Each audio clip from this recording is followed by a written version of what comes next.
يقول بعض الناس إن الوقت من الذهب، ولكن الحقيقة إنه أعز من الذهب.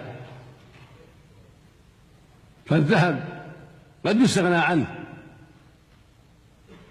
ولكن الوقت لا يستغنى عنه، بل هو السبيل والطريق إلى كل ما يرضي الله ويقرب لديه، وهو ظرف لك فيه يا عبد الله ما جعلت فيه من خير وشر، فجدير بك أن تنظف هذا الظرف وألا تخزن فيه إلا ما ينفعك.